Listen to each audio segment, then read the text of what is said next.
Ek het vandag vir julle baie goeie en wonderlike nuus wat binne in Skouerskuur gaan gebeur. Ons gaan Skouerskuur in die wêreld bestuur met 'n sosiale platform van sy eie.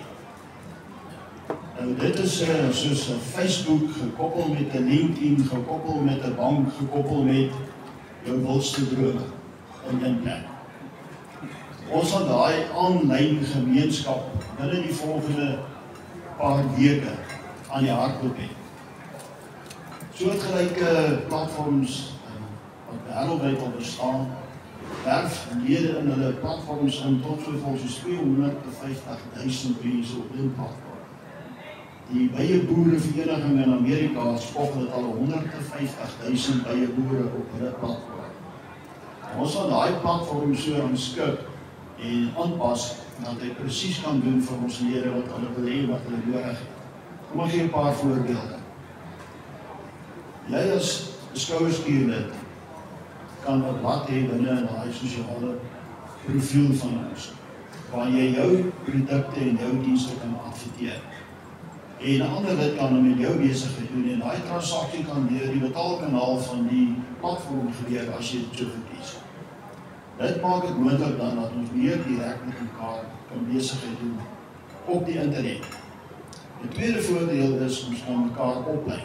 As jy van julle in die opleidingsveld is en jy daar 'n kanaal het waar jy jou opleidingsvideo's en opleidingsklasse kan sit en mense kan jou betaal en hulle kan die video's kyk in die platform. Alles gereeld baie sekuur en privaat. As jy wil ander lede nooi na die platform toe, dan kan jy hulle nooi en so kan ons dit vinnig laat groei. Daar is nog baie ander goed wat hierdie platform vir ons kan doen. Het belangrik is om te weet dat elkeen van ons lede kan geld maak uit die platform. Hy kan bemaak vanuit die platform. Hy kan opgelei word of opleiding gee. Jy kan mense ontmoet, jy kan vergaderings reël, jy kan produkte daar lys wat jy verkoop en dienste wat jy verkoop. Nou ek het na die ding gekyk wat is alles beskikbaar in die mark. En dan omtrent 7 verskillende van hierdie platforms gekyk en ek het die beste ene wat daar is gekies.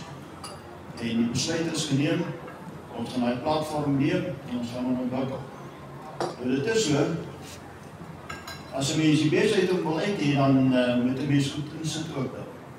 En wat ons gaan nodig hê in te sit is van julle wat dadelik die geleentheid raak sien om op te klim en julle self en julle besigheid te begin bemaak daarin. As jy 'n opleiding gee, bemaak jou opleiding dan. As jy boomsakke verkoop, sit prentjies op, maniere om by jou uit te kom, al sulke goed. Dis 'n wonderlike platform om te gebruik. As ons die ding reg doen, dan groei ons Skouerskuur binne 3 maande na 10.000 lede toe. Want hulle gaan hom vind op Google search en al die plekke en hulle gaan ons van daar sien. So dis die goeie nuus. En ons gaan kom demonstreer so binne 3 weke. Kan julle, as julle almal uitnooi na daai demonstrasie toe en dan wil ek julle inset hê. Intussen as julle meer wil weet, laat my weet, dan stuur ek vir julle so 'n videoetjies goed dat julle kan kyk oor hoe werk so 'n platform. Dis enige vraag by my stadium? Ek het 'n ander belangrike vraag om te vra. Ons het vandag vir Linda hier so as 'n besoekspreker. Linda is 'n baie entoesiastiese mens wat brand om vir jou opgeleid te kry. En sy het 'n baie belangrike onderwerp, so ek vra vir julle toestemming. Julle kan kies. Gaan ons vir 10 minute gee of 15 minute, want sy gaan dit in 5 minute gedoen kry nie. Wie steek hande op vir 10 minute? 15 minute. 15. Waar is Linda? Jy het 15 minute.